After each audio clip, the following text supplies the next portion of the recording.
Hi kids, my name is Miss Gigi. Today I'm going to read you a story. This is a counting nature story and has a little bit of a rhyme to it.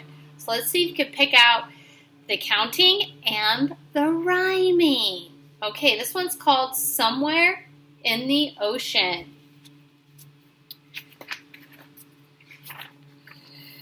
Oh look, like what the killer whale's saying. Hey kids, look for the number hidden on each page. Okay, so let's try and find the numbers hidden on each page, see if you can find it. Okay, somewhere in the ocean where warm waters run, lived a mother manatee and her little calf One. Nibble said the mother, I nibble, said the one. So they nibbled seed lettuce where the warm waters run. See if you could spot the number 1. I can you? Yep, it's right there. Yep, right on the ocean floor. Somewhere in the ocean, the water's clear and blue, lived a pod of orca whales and the little calves too. Splash, said the mothers, we splash, said the two. So they jumped and they splashed and the water's clear and blue. Let's see, can you spot the number 2? It's kind of maybe hard to see, but yep, it is right over there. Good job. Somewhere in the ocean, in a sea anemone, lived a mother clownfish and her baby fish 3. Nestle, said the mother, we nestle, said the 3. So they nestled safe and snug in their sea anemone. Let's see if you can spot the number 3. It's kind of hard to see on this page. Even I'm having a hard time finding the number 3. I know. Let's see if you can find it. I'm not seeing it. Nope. I mean, it's somewhere, but it's just not very... Yeah, it's not poking out. Somewhere in the ocean, in a tide pool by the shore, lived a mother hermit crab and her baby crabs 4. Dress, said the mother, we dress, said the 4. So they shone different shells in the tide pool by the shore. So let's see if you can find the number 4 on this page. The killer whale said there's a number on each page, according to the number that it just said. So, I'm not finding the number on this one. Maybe you can. I don't know.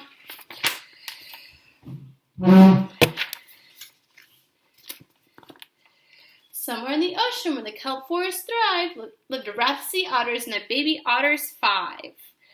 Munch, said the mothers, we munch, said the 5. So they munch prickly urchins where the kelp forests thrive. Oh, I found the number on this one. It's a little easier. Let's see if we can find it. Yep, it's right there.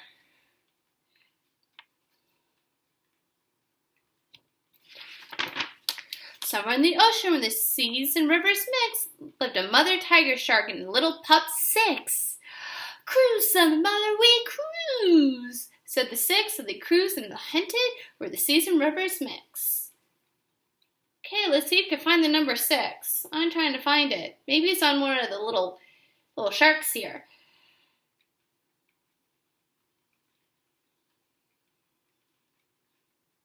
Yeah, I'm not finding it. Maybe you can. Yeah.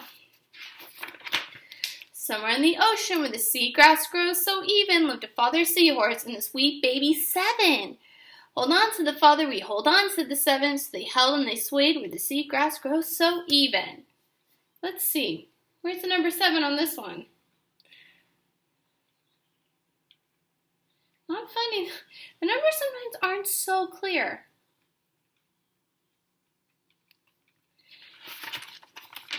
Somewhere in the ocean where the water shimmers late, lived a mother sea turtle and a baby turtles 8. Paddle, said the mother, we paddle, said the 8. So they paddle in the moonlight where the water shimmers late. Let's see. I found the number 8. Let's see if you can. Yep, it's on that turtle. It's on this turtle right here.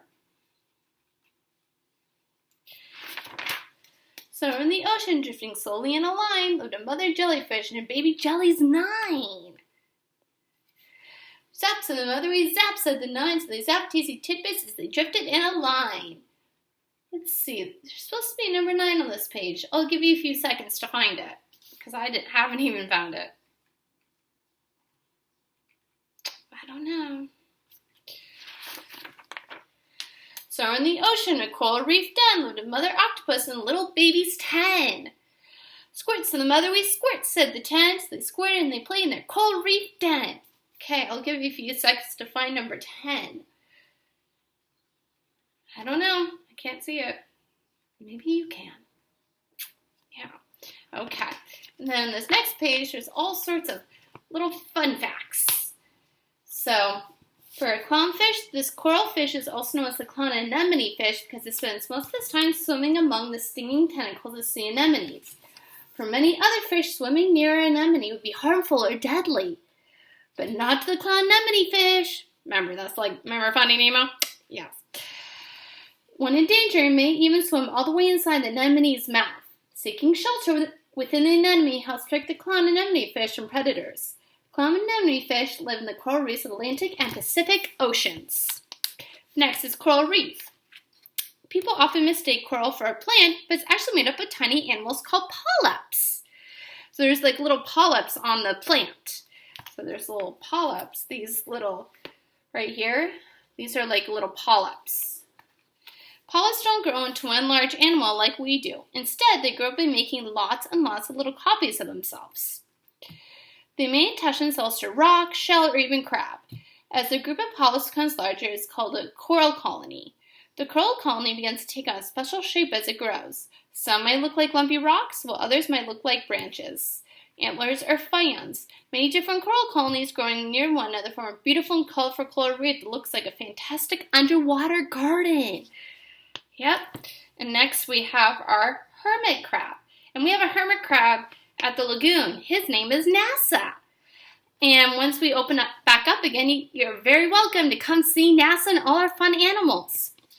So about our hermit crab, or about this hermit crab, or NASA even. Unlike most crabs, hermit crabs do not grow shells of their own. They must use an empty shell from another animal as their home in order to protect their soft bodies. As a hermit crab grows, it must move from its borrowed home into a larger one. Hermit crabs live in the coastal waters of the Atlantic and Pacific Oceans. Invertebrate. Every animal on the planet either has a backbone or does not have a backbone. Animals that do not have a backbone are called invertebrates. Could you find any invertebrate animals in this book? I'm sure you could. Jellyfish. Jellyfish do not swim very well. Remember, this is a jellyfish. As they drift with the current, their tentacles collide with small fish and shrimp that are swimming by or that are also being swept along with the current. When this happens, the tentacles zap and stung the animals unfortunate enough to collide with the stinging tentacles. Remember like in Finding Nemo? How it stung Dory? Yeah. Remember all those jellyfish? Yeah. Then the jellyfish draws the prey up into its mouth at the center of its body, and it's lunchtime for the jellyfish. Jellyfish can be found in oceans all over the world. Kelp forest. Yep, kelp. The kelp forest is a very special underwater forest, home to many ocean animals. It is made up of very long strands of kelp, which is a type of underwater plant. Attached to the sea floor, the kelp grows upward toward the surface, sometimes taller than a 10-story building. Isn't that amazing? Sea otters help keep kelp forests healthy by eating prickly sea urchins that can be damaging to the kelp. Manatee. Manatees are mammals just like whales, dolphins, and you. This is a manatee. Down. That's a manatee. I do like manatees. They spend their entire lives in water, but like all mammals, they must go to the surface to breathe. Can you believe that a long time ago, sailors missed cute, chubby, gray manatees or beautiful mermaids? These gentle, slow-moving creatures live in shallow, warm waters where they gaze on seagrasses, water weeds, and algae. These animals are about as long and as heavy as a small car. Wow. To get that weight, they must eat 1 pound of food for every 10 pounds of body weight. That would be like you eating about 5 or 6 pounds of salad every day. Wow. Manatees live in the coastal waters of the Gulf of Mexico and the Caribbean and some of the warm rivers that feed into them. They're also found in the rivers of the tropical of Africa. Octopuses. Remember? This is an octopus right here. Octopuses are some of the most intelligent animals in the ocean. They can get to food that's inside a jar with the lid screwed on. One of the special things about them is that they not only can change the color of their skin, but they can also change the texture of it to blend in with their surroundings. They can look like a piece of seaweed or a bit of coral if they choose to. This is called posturing. Sometimes different colors means different things to an octopus. When they turn white, it usually means they are frightened, while red means they're angry. An octopus can also squirt dark-colored ink into the water, which is used to confuse predators. The octopus can escape undetected. An octopus mother dies shortly after her eggs hatch. Octopuses can be found in oceans all over the world. Orca. Remember? Orca whale, like Shamu from SeaWorld? Yep. Also known as the killer whale, the orca is actually the largest member of the dolphin family. Its killer nickname was given because orcas have been known to eat other whales, as well as seals, sea lions, fish, and walrus. They never eat people, though. Once an orca almost ate a surfer, but spit him out when it's realized its mistake. Orcas have only one baby at a time, called a calf. The calf drinks its mother's milk just like a human baby. They can live as long as people and stay in the same pod with their mothers for most of their lives. Orcas can be found in oceans all over the world. Pod.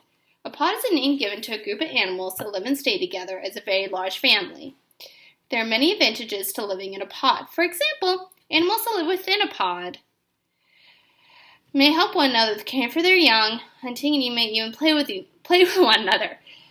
Most whales, dolphins, and seals are known to live in pods. Sea anemone. Sea anemones, remember sea anemone? Yep. Look like colorful underwater flowers, but they're actually animals. Their many long leaf tentacles are capable of stinging and are used by the anemones to sting and catch their prey. Seahorse.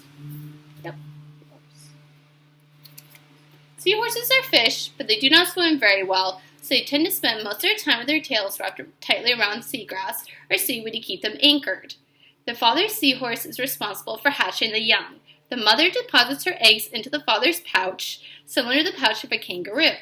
The eggs are then protected with the pouch for a few weeks, and when they're ready, the father delivers the newborn seahorses. Seahorses live in the shallow, grassy waters of oceans worldwide. Sea otter. The sea otter is a mammal that spends lots of time in the ocean. A mother has only one pup at a time, and even it is born out at sea.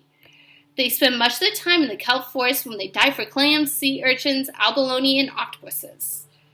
When they get a clam or another animal inside a shell, they float on their backs and break their dinner open with a rock they brought up from the bottom. When napping, they grab some kelp and roll over until they're all wrapped up. That way, they won't float away.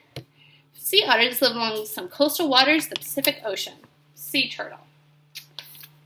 Some sea turtles grow to be really big, bigger than a really big man.